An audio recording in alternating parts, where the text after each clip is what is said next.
at the moment. You're playing that intro. Yep. Yeah. Welcome everyone to the Voice of Terminus show. I'm joined by Lex. Say hello, Lex. I see I've got you guys switched around again. That's okay. Say hello, Josh. I'll get that fixed in a minute. Hey guys.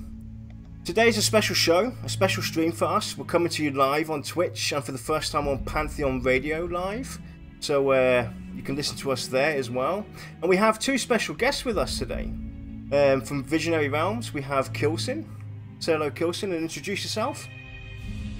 Hey guys, my name is Ben Kilsin Walters, and I'm the community and web manager for Visionary Realms and Pantheon Rise of the Fallen.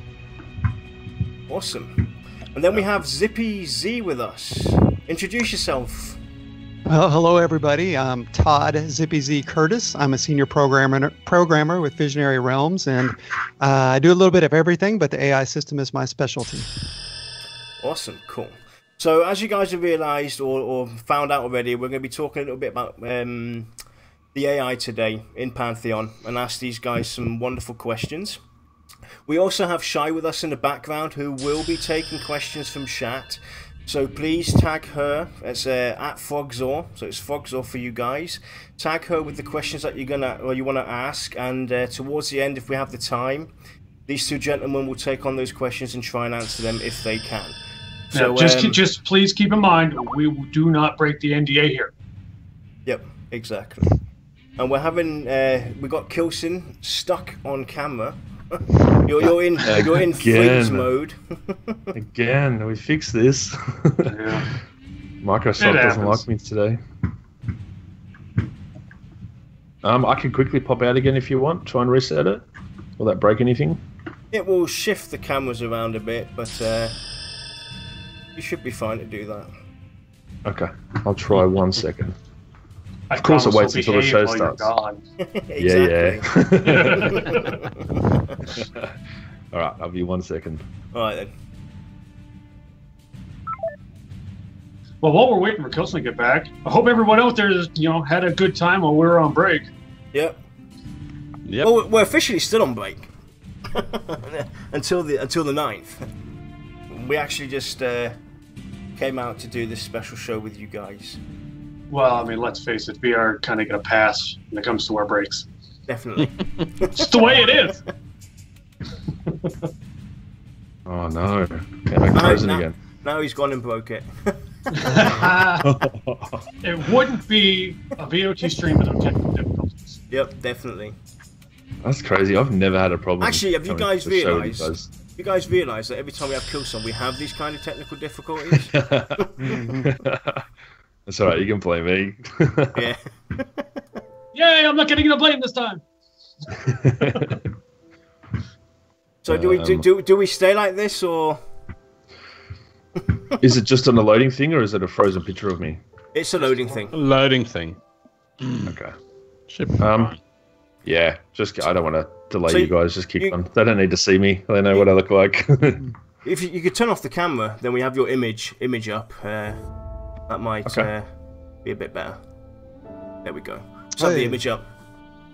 Cool. So, unfortunately, we lost the video feed of Kilsin, but he is there. Don't worry.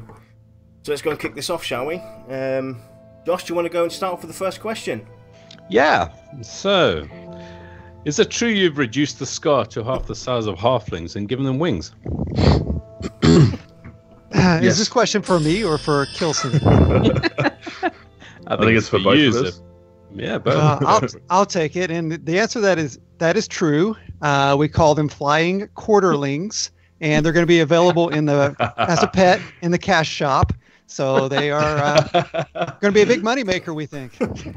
I hate you all. There we go, Lex. I hate you don't all. even need to answer now. That was awesome. God. That's it. I quit. I'm up. Now, can you describe to us some of the challenges of creating AI for a game? Yeah, and in this game in particular, I came on the team after a lot of the core game had been put together, but they didn't have a dedicated AI system. So from the beginning, I had to basically design a system the way I wanted it to work, and that involved page after page of drawings and diagrams and all those kinds of things, keeping in mind how I thought AI worked in other games.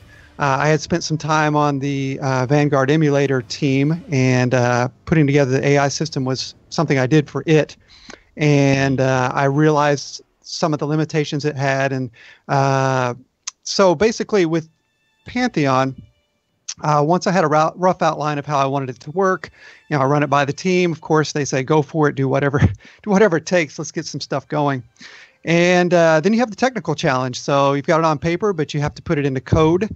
And so you have a lot of coding to do. And not only that, you're integrating your code with code that's already there. So you have to hijack out of other people's code where they've put in, for instance, the NPC aggroing, and put that into the AI system. So there's a lot of work that takes place just getting the structure done. And then once you have the structure done, you start putting in certain behaviors and things that people want to see.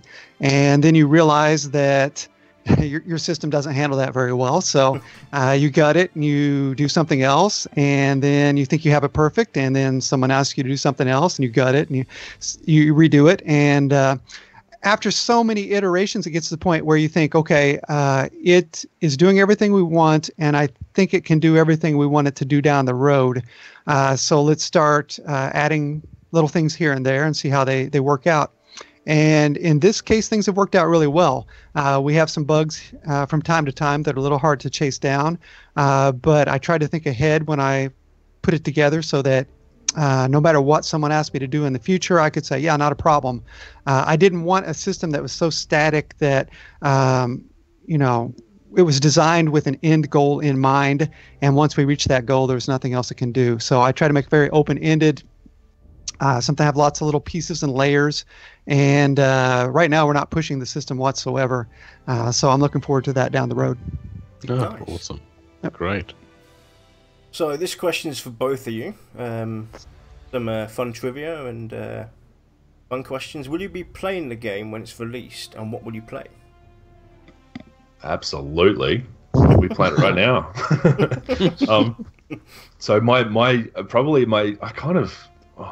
I kind of stuffed myself. I think my main character, Kilsin, the rogue, is not going to be available to play because he'll be a GM and on the staff account. So I'll have to make up a handful of secret characters and just mingle in the community without anybody knowing. But I will definitely have a shaman and probably another little backup rogue that I can play in secret. But absolutely we're playing.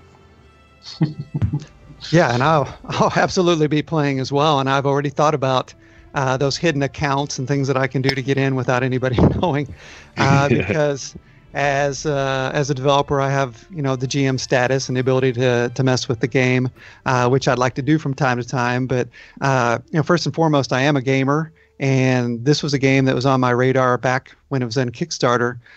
So I have always been one of those searching out the next great thing, and this was on my list from a long time ago. As a matter of fact, Ben will tell you that when he got hired by Visionary Realms about a year or so, maybe more before I did, I sent him a private message asking him to get me into alpha as soon as possible. And he didn't know me from anybody else other than we had done spent a little time together, perhaps with Vanguard emulator and on Vanguard itself. He's a much better player than me. But I think if I do play, I have always played... back in the EverQuest days, I played a druid because I like to have the ability to do lots of different things. And basically, the reason I became a druid was so I could have Spirit of Wolf and move faster. And in the end game, you're good at a lot of things, but you're not great at anything. So when I played EverQuest 2, I started out as a conjurer, then I became a necro, and then played that at a pretty high level. In Vanguard Necro, and so at this point in time, I'm used to the manipulation of pets and hate and all those kind of things, and I like to stand back in DPS. So whatever we have in that satisfies those things is probably what I'll play at the beginning. Nice. I'll probably play one of every character. I mean, I'll try every class just for the fun of it, though. Oh yeah, I mean, and let's face it, all these hidden characters allow you to kind of mingle with your fans, your people, without the pressure of it's a GM, give me money. Yeah, we'll be in your groups and you will not know. That's right. So watch yourselves. So, will new behaviors and quite possibly even dispositions of mobs be added over time? Yeah, they better be, because there's not very many right now, and that's kind of the whole point of the system, is that if someone comes up with something creative that they want to assign to a number of NPCs, and it fits the role or the mold of a disposition pretty well, then we try to come up with a clever name and kind of map out what that will do. And it's as simple as me creating that disposition, the code that runs whenever that NPC is looking at its disposition code, which can cycle every so often. And, say for example, a pyrophobic mob needs to check for fire every once in a while, maybe every second or so, to save CPU time. And so when the pyrophobic mob starts its AI routine, it starts a little coroutine that just checks every second for fire. And then if the fire it's a stimulus for it. And if the fire kicks off, or if it hits that there's fire nearby, then it will call the flee routine with certain parameters that tell it how to flee the fire. So I would expect, I look at this game, and I think a lot of us developers look at this game as something that is not set in stone and then expanded on. It's something that will continually be improved and added on to, something that we would want to play forever and ever if we could, and not be tied down to tacking things onto the original game. EverQuest is on, 25 expansions or somewhere in there, 20 to 25. Yeah, it's insane. But what they do is, if they go back and try to change the core game to fit something new they want to do, they basically wreck the core game in many times. And so this system is something that we want to look at as, hey, somebody's so used to this area, they've played it 100 times, but now that mob, they don't realize, has a new disposition, and it's going to react to something different, and that keeps things fresh over time. Mm-hmm. So nice. Yeah, absolutely. That's cool. Awesome. Very nice. Something for me to look forward to, because I love all those little bits. Well, things advance. The game advances itself. So why not the intelligence of the NPCs themselves? Yeah, exactly. Right. Okay, so talk us through a basic day in your work life. How does that go? You want to go first, Ben? Yeah, sure, man. I think our work days will be very different in some areas, very similar in some. Yep. So mine, being in Australia, I don't think it makes much difference what country, but very strong coffee as soon as I get up. That's a given. Especially if you're going to be on the VoT show. Absolutely. I'm on my seconds. Maybe a little rum. It's kind of good that I'm not on camera anymore, because the bags under my eyes would have just taken over. But yeah, so as soon as I can get some coffee into me and string some sentences together and actually focus on words on the screen, I jump into basically looking after all the social media platforms, all the official platforms, the PA forums, the normal forums, everything, all the YouTube comments, Reddit, Facebook, Twitter, everything. And to do that, it's kind of like, you guys, I get a lot of comments about whether I sleep or whether I'm a robot. But I do it in shifts. So I'll do like a couple of hours, and then I'll have a break, couple of hours, break, couple of hours. And I'll do that from the time I wake up to the time I go to bed. So I can cover all time zones, because obviously everybody from the community is scattered all over the world. So I don't want to play favorites to any single country or region. So I try to get in there and engage with as many people as I can and cover as many time zones as I can, and that's pretty much it. It's a lot of work. I do it for like 6.5 days a week. I give myself half a Sunday off to, have fun, see family and stuff like that. But yeah, it's a job I wouldn't give up for anything in the world. I love it. Great. Yourselves? Yeah, and I think that goes for a lot of the people on the team, that this is a job that's scattered hours every day of the week rather than a set schedule. For me, however, I am a little different. I do have a different day job. For the most part, I am an orthodontist, so I have a practice of my own, and I have a business to run. And so on some days, it's get up and get to the office. But even when I'm at the office, I have a lot of time in between patients during the day. And so as a programmer, it actually works out really well because I could write a little code, get the build started, go out, see somebody, come back, see the result, change a little. Same thing, a long time ago, I wrote a book, and it was really good to write a few sentences, try to think of the next paragraph, leave, come back. So I always want something a little creative during the day to make the day go faster. So during the day, I still work, even though I've got other things to do. But on the days off and the evenings, a lot of Pantheon. So for me personally, starts with pulling the latest code commit, which is kind of boring. Then I go on the forums, see what people are commenting on and saying. I think that a lot of people think they're just ignored because devs don't spend a lot of time responding to everything that they write, but I do take it all in. I'm a fan of the game, so I like to see what people say. Same thing on Skype.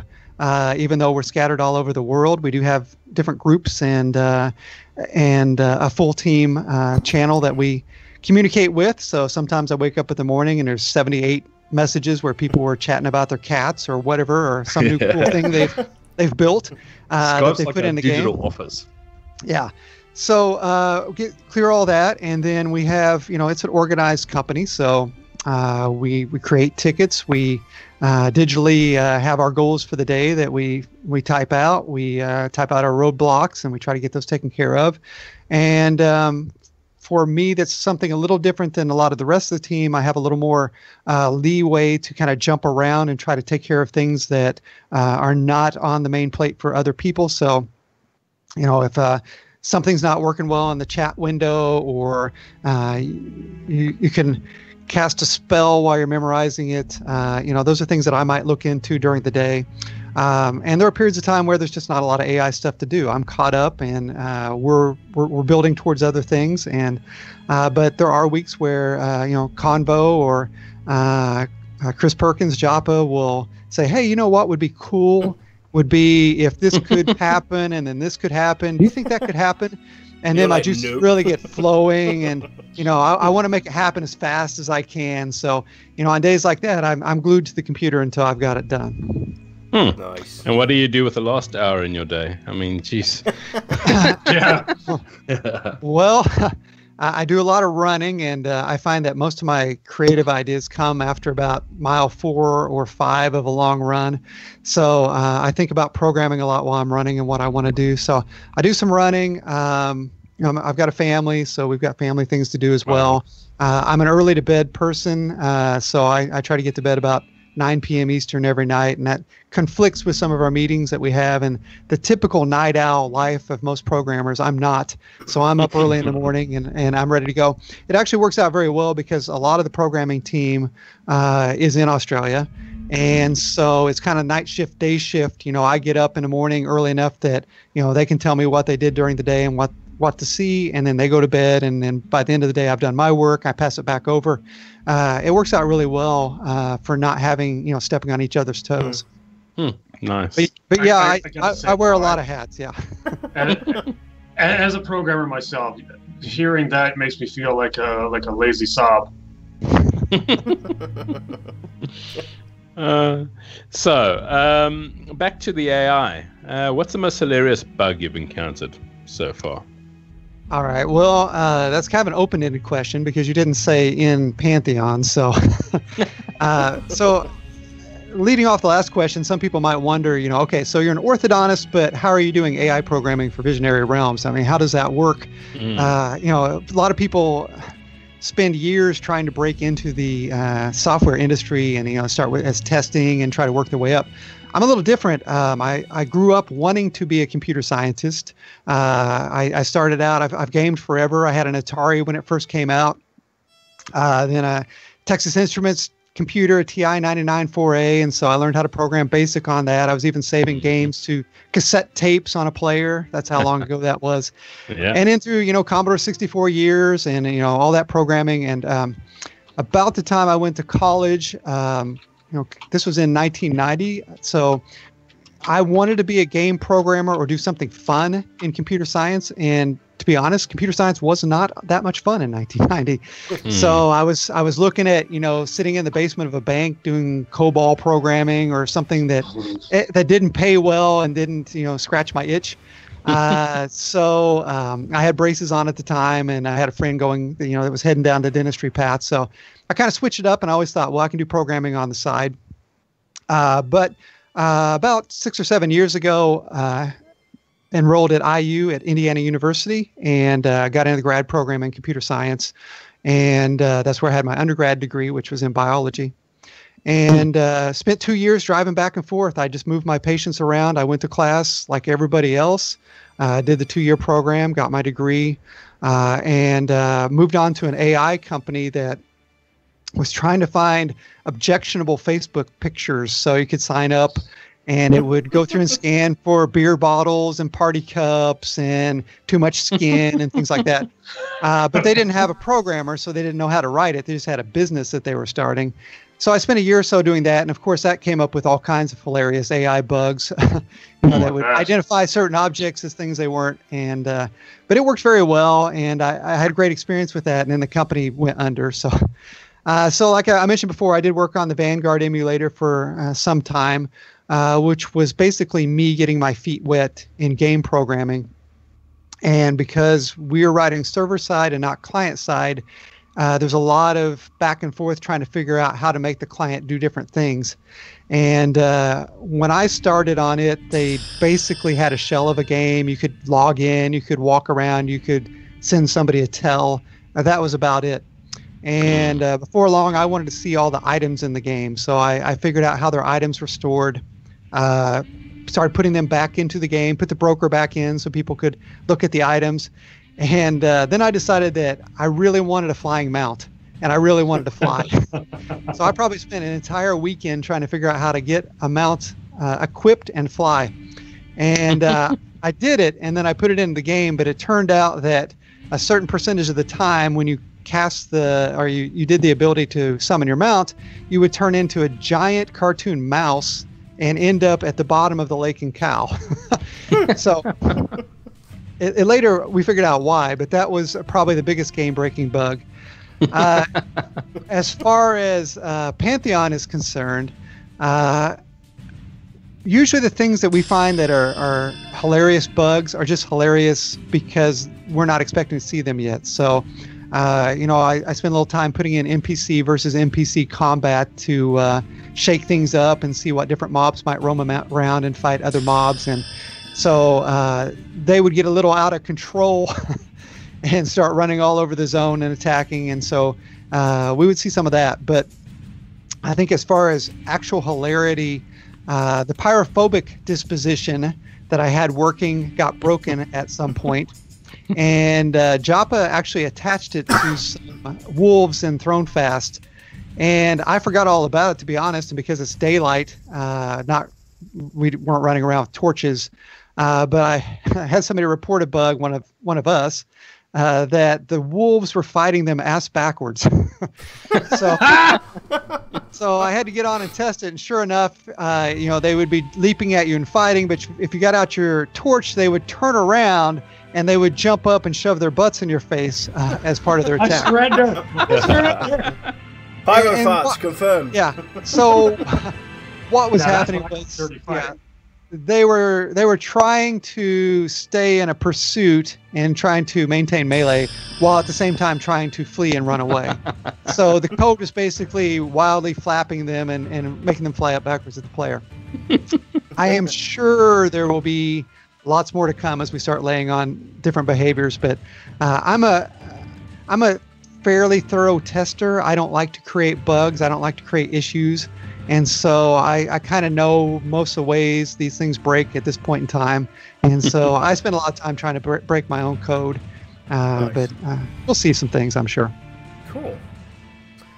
I just want to see a big statue, the with a guy with a torch in the air and the two wolves at the bottom over there with their butts raised towards him. Yeah, they have to, somewhere in the that, wilderness. That would definitely be cool to see.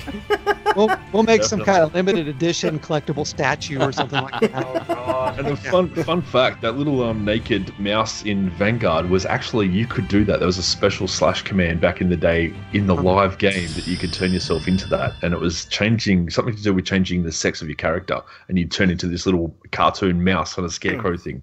It's actually quite fun. The only bug I've seen in AI that I thought was pretty funny when I was mucking around with GM stuff before, I was actually warming up and testing a few commands before we had a dev test. And I try to see how many mobs I can get to train in the entire zone in throw fast without breaking anything. And I managed to get nearly all of them. But as I was trying to get away, I couldn't leash them, and I was using this, like dev hacks and flying commands to try to break the leash to see how I could do it. And I couldn't. And I ended up going through a wall and popping out the other side of the castle and falling from the sky all the way down to the water, swimming out. And then I looked up and I saw all these like weird shadows on the ground, and I looked up and there's about probably 50 mobs just flying through the air, going from one side to the other like a Santa Claus with his sled. It was, oh God, it's one of the signs of the apocalypse.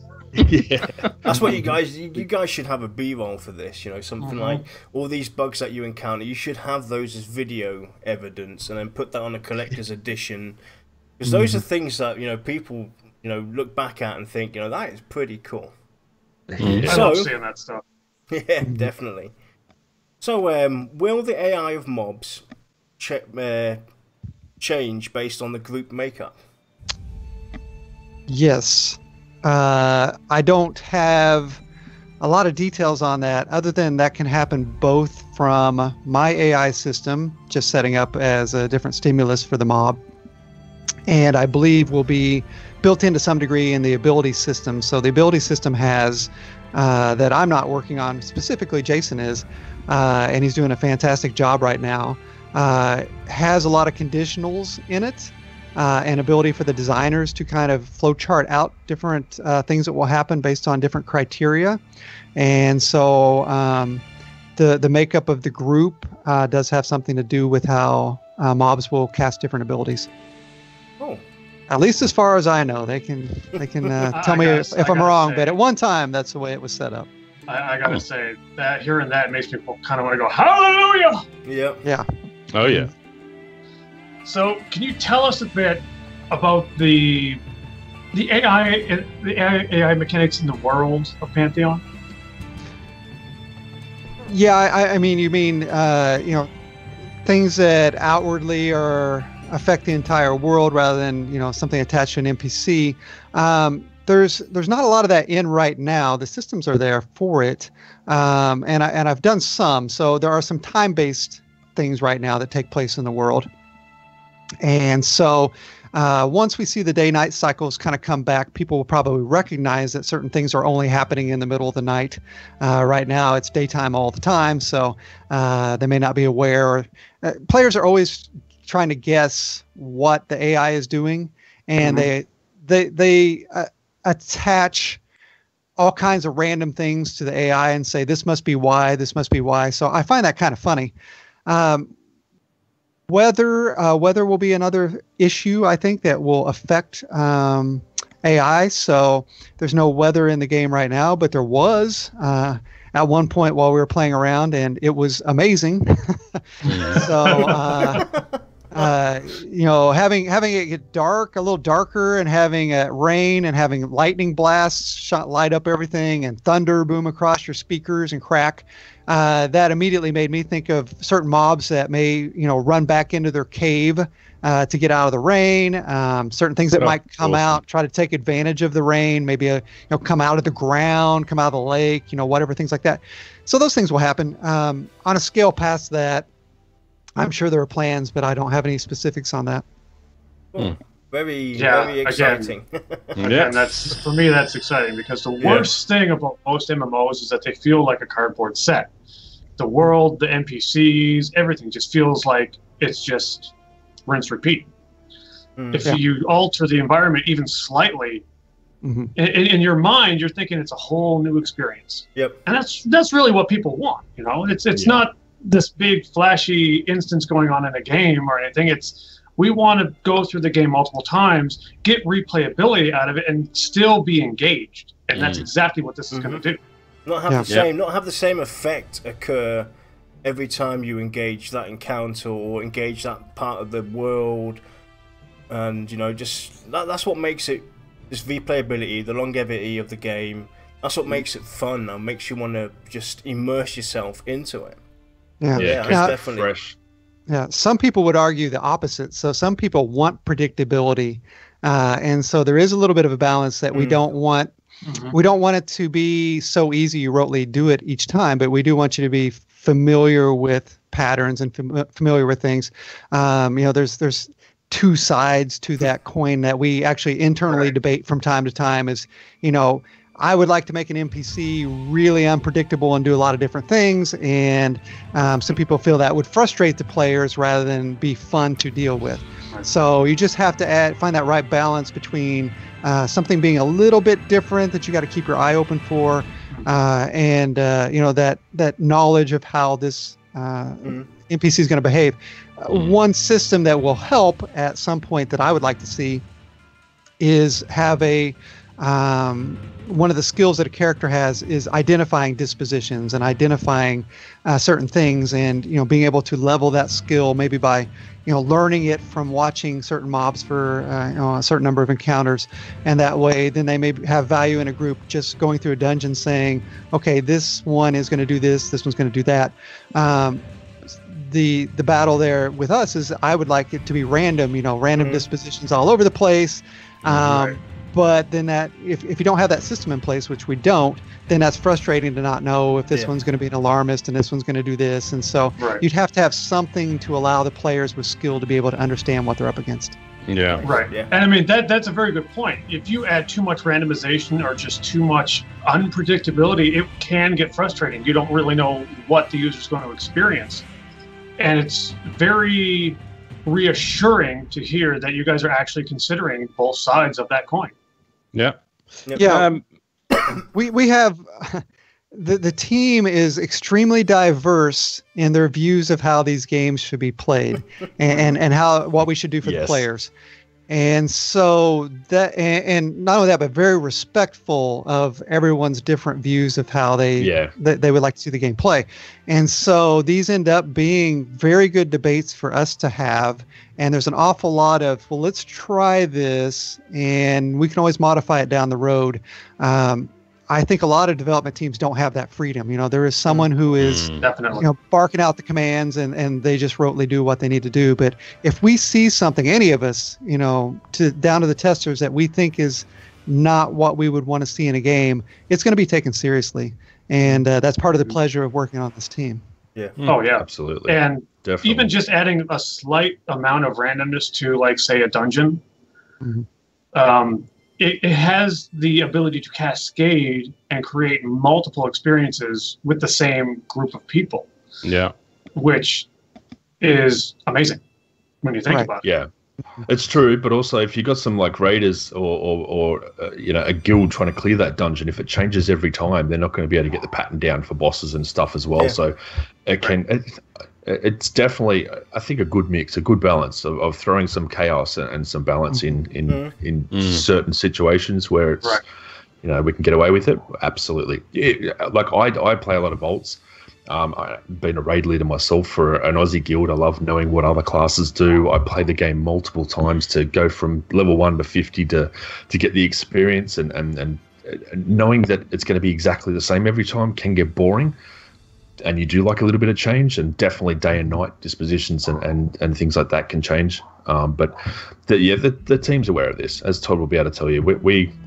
We do debate it internally, very respectfully, but we've got a lot of different backgrounds from Vanguard, EQ, Asheron's Call, UO, all these different games that have all these, you know, old school kind of, you know, mentality of how you should play the game, and we all have our different opinions. But we love it. I think we're doing something fun too. So combining all that knowledge and experience into this game, making Pantheon its own game, I think you guys are going to absolutely love.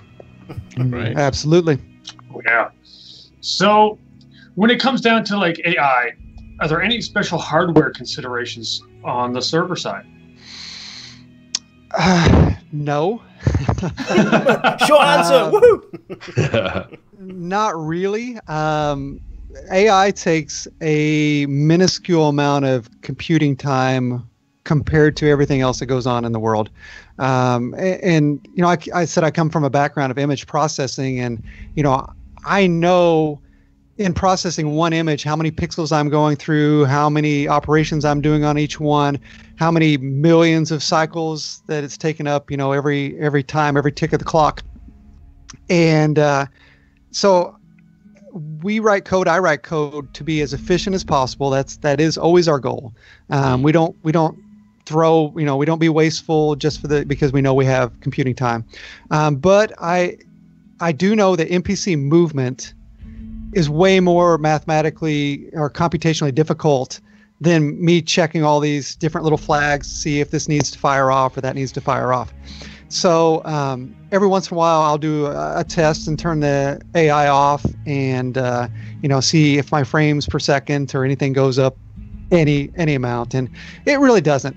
But it does play a role overall that we'd like to be smart about things. So if there's no players in a certain area of a zone, do all those NPCs need to be wandering about and going about their business and checking to see if they need to be fighting other NPCs that are nearby? I would like, yes, I think so. But that may not be, that will start to add to the server load, because all the other things that are going on, the movement and everything that takes place and keeping that area of the zone open is wasting cycles that we could be using for something else. So, you know, I would like to say, you know, here's my kind of scenario I always use in my mind, that NPCs have a pretty large path. They wander by other NPCs. As long as they are well fed, meaning they have NPCs in their area that they're attacking and eating, then they stay where they are. But if they run out of food, then they're going to wander a little further off looking for prey.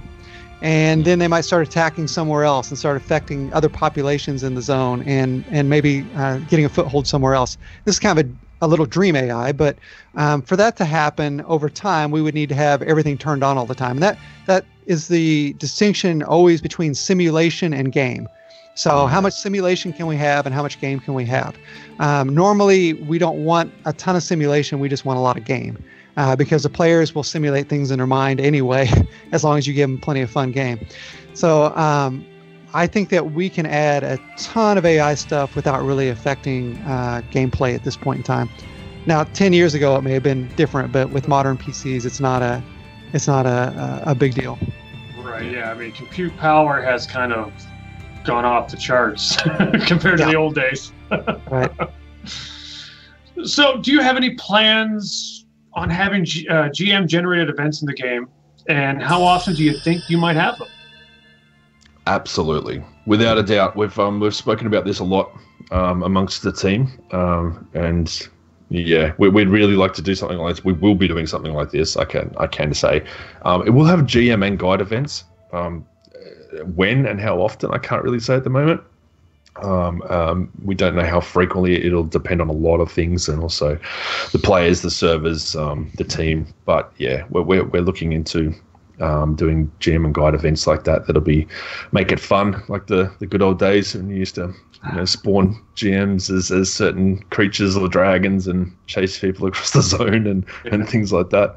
And we're also putting a lot of effort in working with Molad and Zinx and a few others to kind of hone the GM system and also the guide system. So we're looking into making the guide system as fun as possible, so we can have, these guys kind of help you, guide you around the game and point you in the right direction, and do some fun role-playing stuff, do some fun kind of guide-created events as well.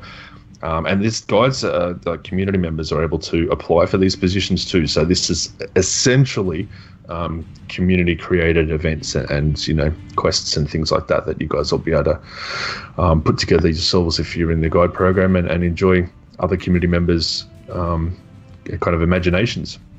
So we can't really go a lot into that right now, but that's I'm excited as the CM because I know what we're talking about at the moment, and I think that's going to be fantastic. I think you guys will really enjoy it. It'll help bring the service to life, and a lot of interaction and making you feel part of the game. Mm-hmm. Nice. So back to AI. Will there be different AIs based on different events, i.e. caravan route protection events, etc.? There's no reason not to. So, some of the things that I'm already doing as far as AI are sort of events like that. They're time-based events right now, but I would say so. I don't have any specific examples to give you yet, but we would love to, of course. Cool. Great. So, what is currently your most fun class to play, and why? Oh, bards for sure. Are we allowed to say that yet? Everyone just starts salivating in chat. We do not have bards in yet. I'm sorry. I couldn't help myself. I think for me personally, my rogue with GM powers is the most fun. If I'm mucking around, doing whatever I want, causing mischief. But I was playing a shaman the other day, and that was a lot of fun. So I think, as Toto, I think will agree to as well. Like all the classes are fun in their own way. It depends on your own personal tastes. But for me personally, the shaman and the rogue stand out, and I've been having a lot of fun mucking around with those two. Yeah, I think that a lot of us are in the same mold that we've watched most games go to where every character is capable of doing everything. Every class can do a little bit of everything, and I don't like that at all. I want to feel like I am role-playing a character, right? So the more unique they make the class, the better. With Pantheon, I typically play a wizard, basically because I don't want to have to pay that much attention to what's going on. So I don't want to be pulling mobs or tanking. And because I tend to drift and do things on Skype and run around fixing something in the programming while I'm playing. So I like to stand back. Now we've had a major revamp in most of the classes, or many of the classes, over the last week or so, which made the wizard tremendously more fun to play. It's no longer let's just click on some damage spells and let's do this. There's actual a real thought has to go into how you're going to order your spells, what you're looking to do. It's much better, and hopefully every class, as we go through with a new ability system, can find that that thing that I've been longing for in a game, which is where I'm actually thinking about what I'm clicking next, rather than just spamming through a bunch of different buttons that I know will all be effective. And so, and that's the thing, going back to the original EverQuest, was that, you had to pay attention to how much mana you had left. You had to pay attention to a lot of things. You had to watch, what that tank's health was like. Even if you were a wizard, you had to be paying attention. Do I need to evac the group? What do I need to do here? There's always something going on that's your responsibility. And I really like the new wizard. I think it's great. But I think a lot of us on the team are anxious to see more classes. We've had there's so many things to do, and so sometimes things get put on the back burner, and that's been on the back burner. But now that we have an ability system that we can quickly start creating new abilities and things for new classes, I think we're all anxious to see new things. Oh, fantastic. Mm-hmm. I lost my place, guys. Okay, I got it. Never mind. My bad. Sorry, zoned out. Gee, that's never happened before. So, how does the Pantheon AI system differ from that of a traditional MMORPG? That's hard to say because I don't know exactly how they work in other MMORPGs. What I can say is that it's intentional that the AI is built kind of as a Lego system with building blocks. And I don't want us to put something in and know exactly how it's going to work. I want it to be kind of a sandbox where we say, let's attach this piece and this piece. And when these things kick off, let's attach these actions. And we have a big pool of actions that we can use. If we need something more particular, we'll make a new action, and then we add that Lego to the mix. Because eventually, I'm not going to be the one coding in all these things. Different creative team members are going to have an interface where they will be putting the blocks together, and they will try to make things go. And so I think in this case, I don't know that I've even seen what I would consider good AI in any MMORPG, really. Every mob is just designed to do certain things. Maybe there are triggers to do those things, but they're going to be pretty predictable. You do something and it's going to do something in return. And what I like to think of is, stacking all these different stimuli, that more than one stimulus may be going off at the same time. So more than one action may be piled on top of things. And so all kinds of creative behavior could take place. Love that. Yeah. So is there like a big difference between your typical non-aggressive NPC and a hostile mob AI? There is a difference. We do, there are some actions and there are some stimuli that are based on whether the mob is always aggro or the mob is not always aggro. So yeah, and as part of the hijacking, like I said, I had to hijack a lot of different systems. One thing that I had to hijack was the aggro system just saying, I've aggroed, so I'm going to go attack that player. We don't always want to go attack the player. There are other things to do. The alarmist doesn't want to go attack the player. The alarmist wants to go run and find some help. And so there are different things. If you're not a hostile mob, you're not going to be doing that. So yeah, the short answer is yeah, there will be. Now, I know we already covered a little bit of this next question, but will there be weather AI changes based on character interaction with its environment?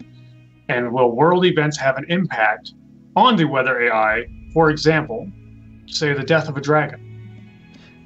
Yeah, and that's more of a question for the creative team, but I've heard plenty of ideas discussed that deal with those kind of things. So yes, I would say that's probably going to happen. Nice. And it will be fun. Definitely possible. The guys have got some fantastic imaginations when it comes to things like that. So I wouldn't be surprised if you saw something awesome in game like that. Fantastic. Okay, so which games in the past have influenced your current work in Pantheon? I can't really speak much to this from a dev side of things, but I can certainly, as you guys know, I came from the community to become the community manager. So being part of many communities, most probably well known for being part of the Vanguard community, but as a CM, I'm like you guys. I absorb lots of information. I get my information from other CMs, from other games. So it's very easy to learn and be on the receiving end of things that I do and don't like. So I know how to then behave in my role. And I think I've grown a lot from, over 3 years ago when I first started to where I am now. I think I've grown a lot. I've learned a lot of lessons, some the hard way, to get to where I am. But I think they're valuable lessons. And the main takeaways I take from other companies, especially big companies, is the lack of information that they give their community members, the silence that they kind of give when it comes to issues that I believe should be addressed.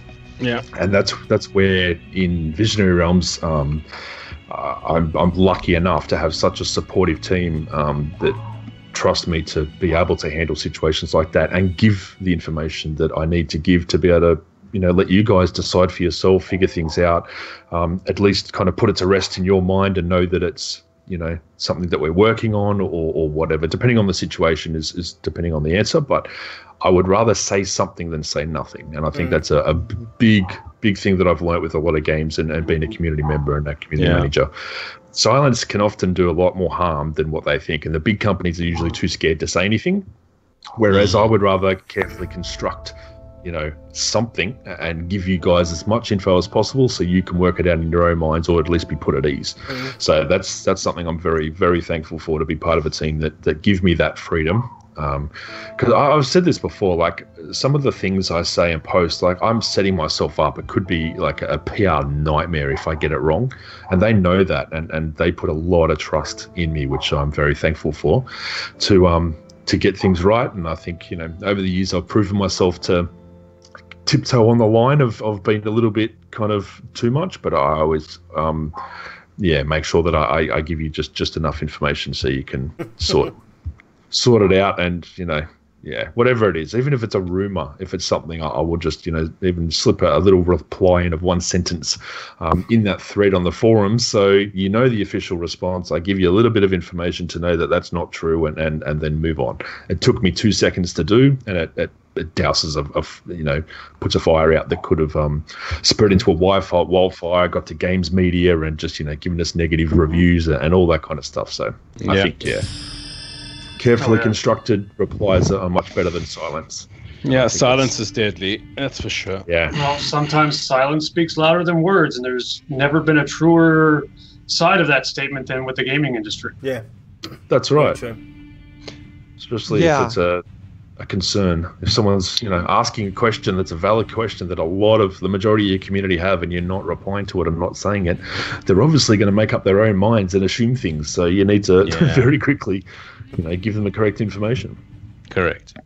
Yeah, well, going off what Ben was talking about, the first year he was on the team, he spent basically all of his time putting out fires on the forums of people questioning what was actually going to happen. So he paid his dues and then some. So and his commitment to the game has led to all the reward of being in the position where he is.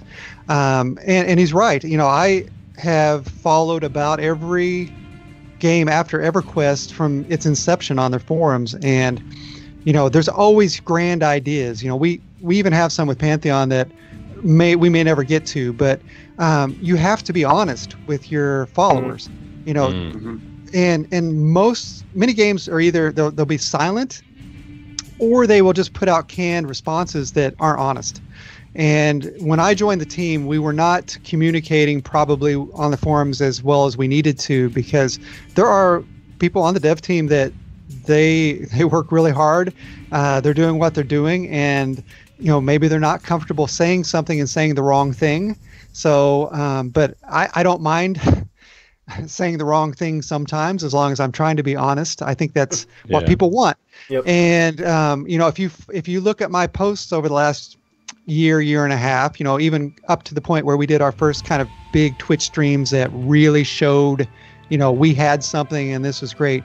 Every time someone said, "Oh, this game's never going to happen, they're not doing any work, I think the dev team's collapsed," I would go on and say, everything's fine. You just have to wait. It takes time. And and for the people who were patient and they followed along, then they were rewarded with where we're getting to, and there'll be plenty more rewards down along the line as the game comes closer to release. But you have to be honest with your people, and if you build a community like with you guys and with everybody else who are fans of the game, and you treat them with respect and you're honest with them, then that's your biggest champion for the game going on, and that's how you build a game is with a community. Exactly.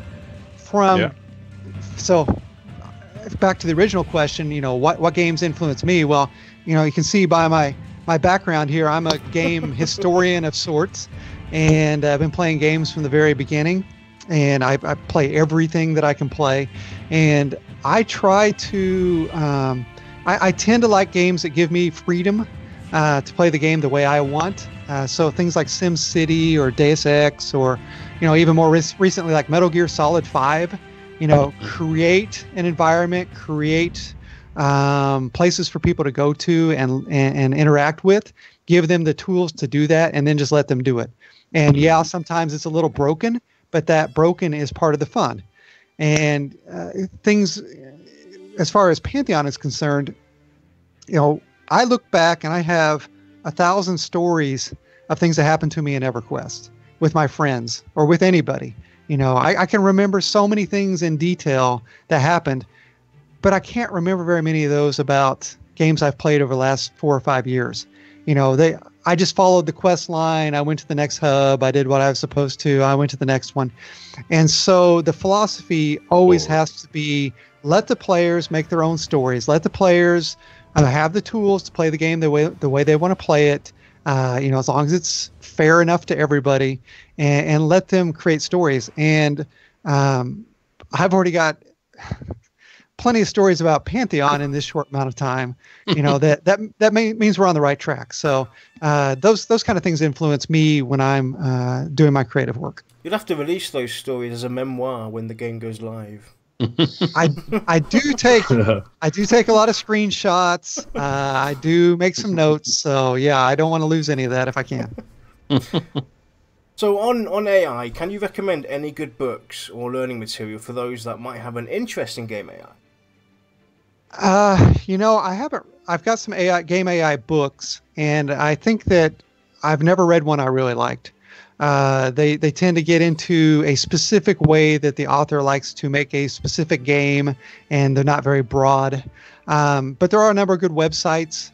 There are a lot of sites on. I think if you're going to develop game AI, you're going to be in a development engine like Unity or Unreal, and there are tons of tutorial videos on game AI, and just kind of explore the different philosophies.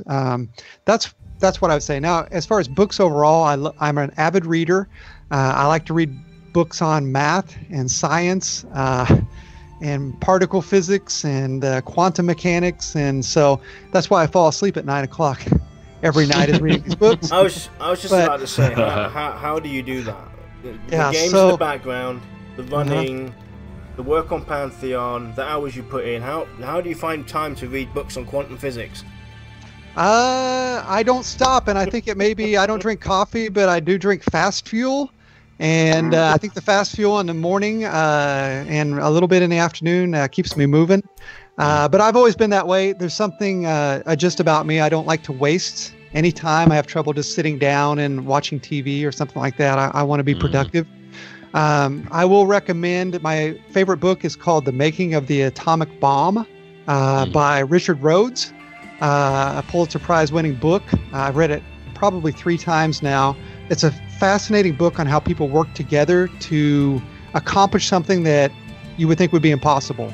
And I think it's a great lesson for everybody in life. And right now I'm reading Godel, Escher, and Bach, An Eternal Golden Braid, which was a book in the late 70s, also another big Pulitzer Prize winner. Very dense, but the author of that, Doug Hofstadter, is a cognitive science professor at Indiana University, and so he had a lot of influence on the computer science department while I was there. So those are good books overall. Great. Okay, so will there be dungeons, gimmicks, and traps that a character will encounter in dungeons? As in like puzzles? Yeah. Puzzles, gimmicks, traps, anything that changes the flow of just running through a dungeon, killing stuff, getting the loot, and going out the stock standard way things are done these days.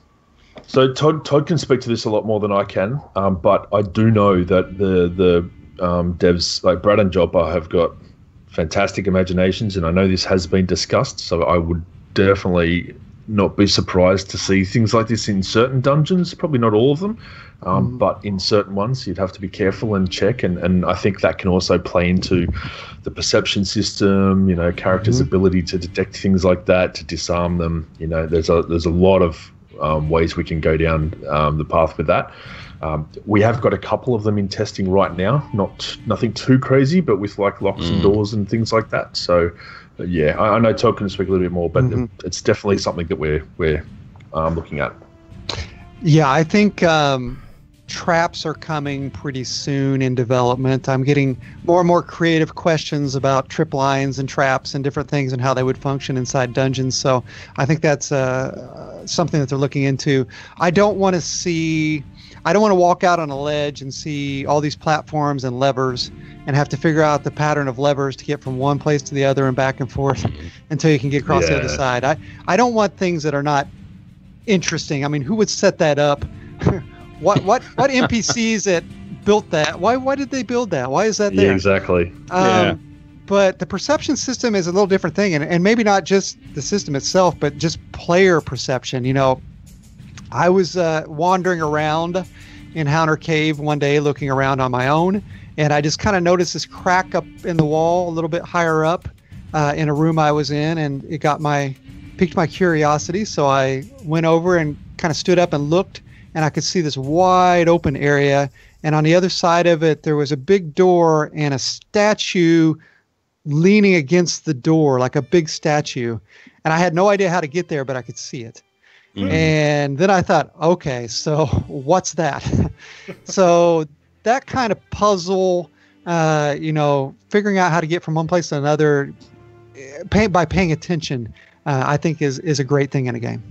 Oh yeah, I actually saw that for the first time the other night. I was mucking around in one of the testing sessions on a secret character with two of my friends, and we got to that dungeon, and I saw that through a crack in the wall, and I didn't know how to get there either. That was actually really, really cool. All three of us were blown away and trying to figure out what to do and how to get there, what it was, why it was blocking. It was really cool. Yeah, as a team, we try to sneak things in on each other. We're not always open to each other on what we're doing. So we put things in and wait and see how long it takes someone to find it. You see Brad at 10 years time down the road. Who put this in here? Why is there a portrait of me on a dog? Like that statue we talked about earlier on with the wolves. Yeah. Yep. So what can you see in the future for gaming AI? Yeah. Well, as I kind of talked about, I don't like the idea of NPC AI as a simulation or a machine learning type algorithm. There are ways that could be great, but for a game like this, we don't really need the NPCs studying what the players are doing against them and reacting and changing based on that. I mean, we can see that as devs. We see what the players are doing, we can adjust it. So there's not really a reason to go down that kind of a road. I've always had kind of a dream MMO where all the rules of the world are created, a bunch of different creatures are put in, people are put in, rules on how they gather resources and build and how they survive, and maybe how the weather affects the terrain and those kind of things, and have a true simulation that runs for, say, 1,000 years, on a computer with enough randomness that, say you have 12 different servers, each server is completely different. The one might have one type of creature running rampant, one might have great cities, one might have all this or that, and then put players in the midst of that and let them start dealing with the same things that everyone else is dealing with. That's kind of the future of gaming AI as far as I see it. It's not so much in making battles better, but it's in making more realistic worlds that immerse you, that where you think, okay, this place has been around forever. I can see that, and I can see my role in this world going on. Mm-hmm. So we have two more questions, and then if the guys have time, we'll answer some of the questions you put out in chat. So what, if anything, would you add to the current Pantheon AI? And I think this question addresses you both. I think it's very important that whenever Kilsin is walking through on his GM rogue, that all NPCs must start dancing with him when he's within 5 meters or so, no matter where I am. Walking into a castle or being thrown fast, and everyone just drops what they're doing and just busts out and dance. I think that'd be awesome. If you had just sent me that privately, I could have done that and told no one else about it. So things like that. I mean, those are 5-minute projects for me. Add the stimulus, look for Kilsin. When you see him, dance. I think people had a lot of fun with the are having fun seeing guards banter with them and say certain things. And they're actually battling a mob, and the guard stops and waves and says, "Looks like a great day here in Terminus," and then they just walk on by. And or watch out for bandits, and the person's in the middle of a battle with a bandit. But those little things do matter. I do have systems in. I do want the guards to recognize players, and especially if the player has accomplished certain things, do certain things, or say certain things. Kind of like a Fable. The Fable system was always like that. But that's kind of, we've got bigger things to do right now. What I'd like to do sooner rather than later is have a little more interaction with the world. For NPCs, that would mean having, ground spawns, a lot more ground spawns in, or things for them to interact with. Back to the example of foraging for food, creatures foraging for food. if we have food out in the ground, you might see them go to get it. If the players take the food, then the NPCs travel out further looking for food. So maybe you can lure one out. Maybe they won't come out of the cave until there's no food at the entrance, and then you can fight them. So those kind of things are things I'd like to see added pretty soon. Cool. Nice. So the most important question, and I don't think Kilsin had this during his time here. Who is the VoT host with the most? Oh, well, look, I was going to say Yanilla, but that if he didn't, he kind of said to me if I didn't choose him, that he'd cut me out of the video. But I think he's already cut me out, so might have to change my answer. Yeah, all of you guys are awesome. I'm going to direct that only to our CSR over there, so I don't have to answer. I'm going to defer this. Yes, I'm just going to stay away from all of this. Uh-huh. I think we've all come to agreement that when they can't make a decision, it goes to me. I've reflected on the website, so bad. So are you guys good for some questions? Yeah, I'm good as long as you guys are. Yeah, we're good. Okay, well, that works so well because we have questions. Bet you do. Great. Oh, we do. And I've got 1 billion of them, so just tell me when you're done and I will not carry on. Okay, starting from the beginning. Cadranx would like to know if there's going to be anything like soul-binding items, like character-bound equipment. Oh, that's actually interesting. We have discussed that, but not a lot. I know Todd can speak more, but we don't have a clear answer on that at the moment. I don't think. I think and I'm not in charge of making that decision either, but I think the philosophy has been to really limit soulbound items and try to keep things freely tradable. There are certain things, though, that you would want to have as soulbound items. Think back to Epic Quest type things and things that you have to work in a certain way to get it. Or, maybe they're not necessarily soulbound, but,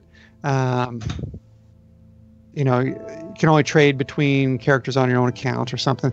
So I think, though, the focus has been trying to design items in such a way that we don't have to rely on that. There'll be some things like obviously raid level items and epic items and things like that you won't be able to just palm off to a level 1 character or something. But other than that, I think they're trying to keep it as free as possible. Nice. Okay, ready for the next? Bring 'em on. Go for it. All right. 187 would like to know if skill chains are likely to exist in some form, and if there's going to be ability chaining. 187 has actually got a mad thread on that on the forums that's still ongoing. So there's lots of pages to read. Yes, I know. That's a good thing. Kilsin's camera's not working. He's probably like, oh god, here we go again. Yeah, lucky I read everything. But look, we can't really answer that with skill chains. I know where it's coming from, and I know it's got a Final Fantasy background. There are things that outside of obviously EverQuest and Vanguard that we do think is fun and going to work in Pantheon. Skill chains, I'm not quite sure. We're in the middle of doing a lot of combat revisions at the moment. We've just updated our combat system and graphics and spell effects and things like that, which is ongoing as always.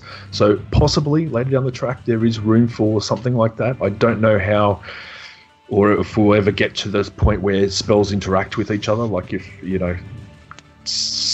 like you put oil on the ground and then setting on fire or things like that. I don't know if that will ever occur, but it's definitely a possibility. Yeah. Okay, and question. The next question is very important to me. Happy Hand P99 would like to know if the snakes in Pantheon are going to be able to kick. Todd can have this one. I think they still do, don't they? I'm not sure. I know at one point in time we were just playing a very early build, and there were some snakes and they were kicking and bashing and doing those things. And I don't know that it was intentional, but we saw it. So I think there has to be some reference to that somewhere. I mean, I think we'd have to do that somewhere. Yeah, I mean, nothing's more embarrassing than being kicked to death by a snake. I don't think the current ones do, but I'm sure I don't think they all will, but I'm sure there'll be a little throwback, a little pop up every now and then that'll surprise you. Yeah, I know I have a screenshot of a snake with a big sword sticking out of it, fighting in one of our battles. So you'll see. I know I've seen that. Awesome. And Zippy, this next question is actually for you. Okay. From Demented Lizard, who'd like to know, what is your stance on the RNG in today's MMOs? And what's the philosophy they're aiming for, and how do you think it'll differ? Well, I see, and I've seen some posts already about this, that people blame RNG for a lot of things that aren't RNG. They just haven't quite figured out what the parameters are or what's making something happen. There is not, I avoid it for the most part, but if there are several good options for something to do, you should have it be a little random.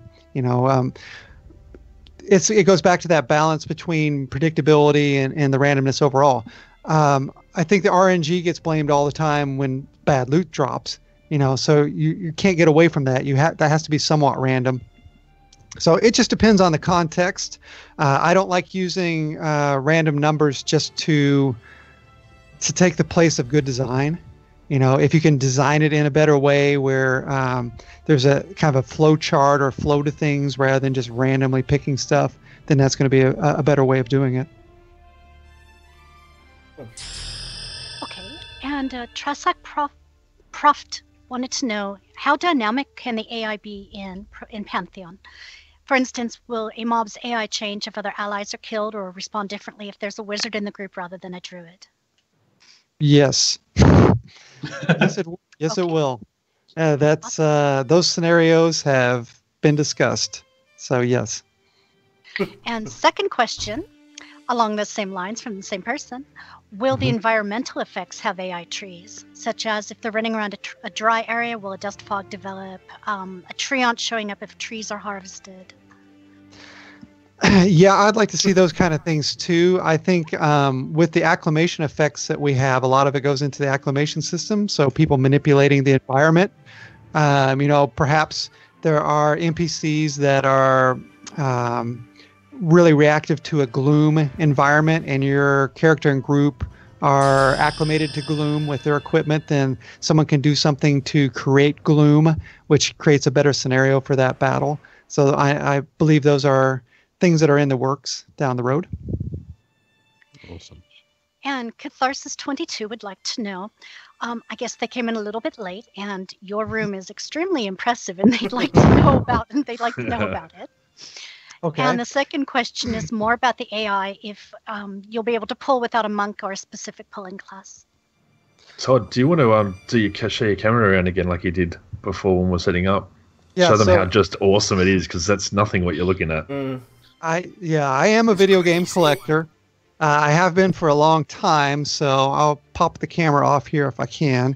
Make sure you have a towel ready to catch the drool, people. Come on. So behind me, you can see there's an Atari kiosk, original store display. I have an arcade in the back with arcade games, a lot of Nintendo stuff like a giant Game Boy, some very rare Nintendo games. Matter of fact, some of the rarest games that exist have been part of my collection. And then if I can get around, then that's kind of the back room back here. Hopefully you guys can see all right. I'm trying to look back at the computer. Loves your room, Zip. Yeah. There's a gamer's wet dream. Everything for everyone in there. Yeah, some towel and a cigarette. But it has been the it's been upgraded, yep. the ideal situation for birthday parties for my kids all these years. All we have to do is invite everybody over and have them play the games in the basement, so we don't have to go anywhere. It's awesome, man. Yeah, that's a complete collection of Nintendo NES games back there. It's all the games in their boxes and instructions, and so that was for 5 or 6 years I was doing nothing but looking on eBay trying to find the rest of these games and driving around and going to different shows and trying to complete that collection. There's a documentary called Nintendo Quest that you can watch for free on Amazon Prime, and some other carriers. That part of that documentary took place down here, so if you want to see more of it, you can see it on that. There you go. I think that's why my video feed dropped out, mate. It saw your background and my freshly painted blank wall, and just thought it can't compete. Disconnect. Don't worry, I feel your pain. Everything's just so interesting behind me. At least I've got a picture on the wall. Yeah, and then I forgot the second part of the question. The second part was if you're going to be able to pull without it having a specific class. Yeah, I don't think that we want to make it so that everybody has the ability to do effective pulls, but you do want to make it so that various group makeups have something they can do. I played a druid in EQ, and I can remember doing a lot of snaring and a lot of rooting. So, snare a bunch, root whatever I could back far enough, pull the one back, So as long as you give people the method of doing it, and it doesn't have to be simple, and some may struggle more than others.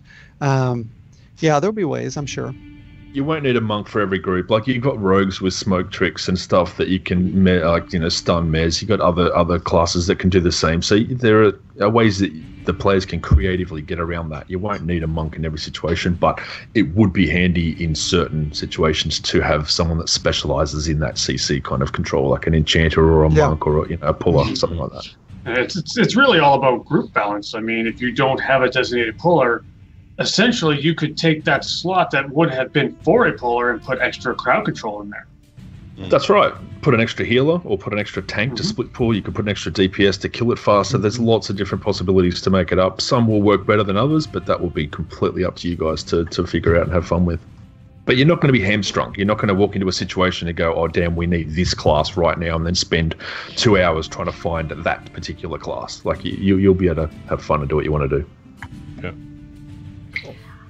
Pi would like to know if NPC caster mobs, the wandering ones, will have a gate capability when they get low on life, because that was really annoying in EQ when I managed. That's a question to ask the creative team. I would not be allowed to make that decision. There's not right now. As a matter of fact, I don't think we can even gate yet, and we keep hitting the gate button, but it doesn't do anything. So hopefully we can get that fixed pretty soon. And Templeton would like to know, and I'm pretty sure you guys can't answer this yet, but I figured I'd throw it in anyway. He'd like to know if crafting is getting overhauled, and if it's going to be more challenging than simply putting A plus B equals C. Yeah, we got Corey Lefevre is Sathos doing the crafting system, and he is constantly giving updates that there's a lot of progression and it's coming along very nicely. It's not in testing yet. We're more focused on the world, the server stressing, and combat feedback and things like that. Just getting a few things AI and just a few things sorted out before we start ramping it up. But crafting is definitely coming along nicely, along with harvesting. Yeah, correct. Can I just butt in there real quick as well? Sure. Baskin actually interviewed Sathos. So Baskin, if you're still watching, can you link that interview into chat for those that are interested in crafting? It was a good interview. Yes, that was actually fantastic. Corey did a really good interview with you guys. Lots of information. Okay. But if that person had seen that and wanted to know if it progressed since, then yes, it has, and it will continue to as well. We just haven't released too much information on that at the moment. It's just it's not taking a back seat, but it's just there's other things that we're kind of putting to the forefront. It's waiting to burst forth. Correct. Absolutely. All right. So K-Native5 would like to know about if AI mechanics will affect the progeny system, and if so, can you tell us anything about how? We can't really talk about the progeny, but the AI, absolutely. Yeah, I was going to say, I don't have any information on that. I don't know where that's going to be, so no details for me on it yet. Calamaro would like to know if there will be a disposition that causes a mob to chase you for extended distances. They all chase you for extended distances. Forever. They'll chase you until you die. We more need a disposition where they won't chase you an unlimited distance, but I'm sure there will be, and it's the same thing for there are mobs that flee. There can be different levels of flee. One might flee really quickly, Maybe one flees initially when you hit it, but if you do enough damage that it comes back and fights, so it's kind of a reluctant combatant. Maybe you have one that is flee at all costs, and they'll jump off a bridge down to its death if it has to get away from you. It refuses to get killed. We can create anything. That's the fun part is you run up these ideas, or the team members run these ideas off me, and it's like, sure, we can do whatever we want. Does it sound fun? Yeah. Is it going to break the game? No. Then we can put it in. But yeah, trains are a real problem right now. So I wouldn't call them a problem. Well, for the players they are, not for us. Yeah, that's right. We don't have any trouble with them. I think like even little things like like a little rabbit in a wolf hunting zone or something where wolf packs are continually hunting them. If a player comes along, having a little rabbit kind of follow the player for a bit of help and little fun things like that. A lot of them around as like a little pet for a certain distance until they kind of think, oh, this person's not going to help me and return back to the killing grounds. That's going to make me paranoid. I'm like, this rabbit's following me. What's going on? Like With sharp pointy little teeth. Could be cool, yeah. It's the devil in fluffy form. Commander Sin would like to know if the AI change is based on player actions. For instance, if an area keeps getting overpowered, would the mobs change their defenses or hire bigger mobs for defense? Well, then that would be a little bit more of a dynamic behavior to put into them. I think if we see things like that happening, then we've probably not done something right with design, or we need to expand on what they're doing to give them some defense. But I'm not dismissing dynamic AI. I'm not saying that we're not going to do it. We may very well do it, and we have ideas on that. But for right now, we would like to have the design at a point where we don't see that happening so easily, and trying to come up with creative ways to make it not happen. One thing I would think would be cool is if you had like the mom and pop spawns of an area, and as long as they're alive, they keep spawning progeny all over the place. But if you kill them, then they're gone for maybe a full real life day, and none of their little kids are out. So those kind of things we could do, which have a little bit more of a longer term effect. Nice.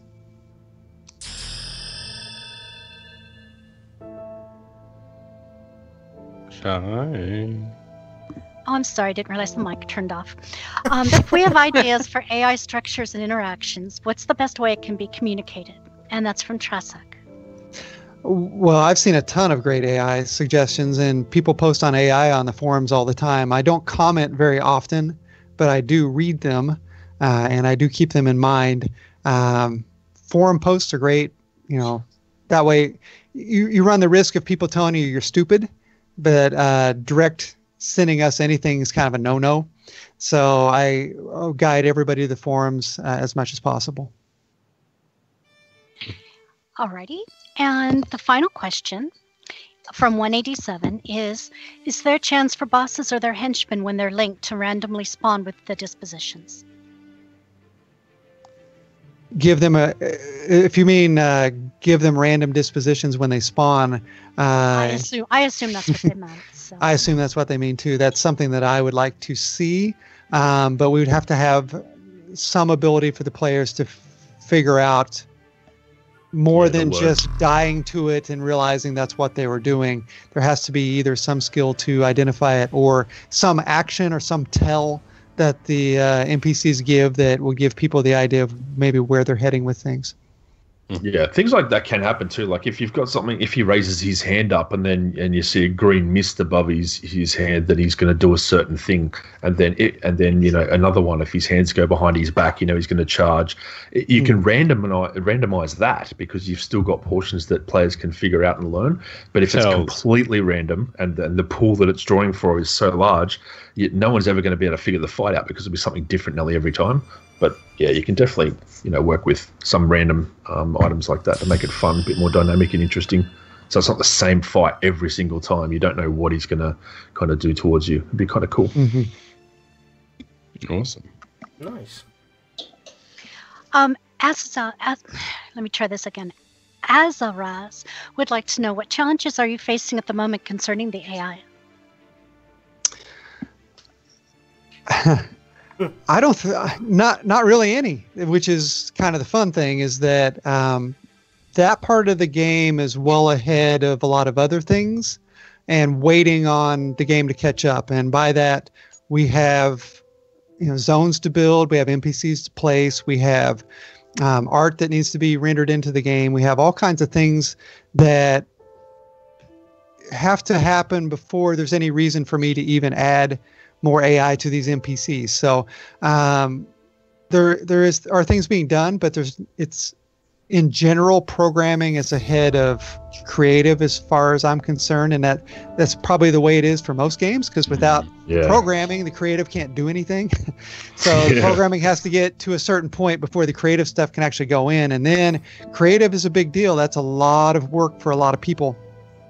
So that means for me, I don't want to sit idly and do nothing.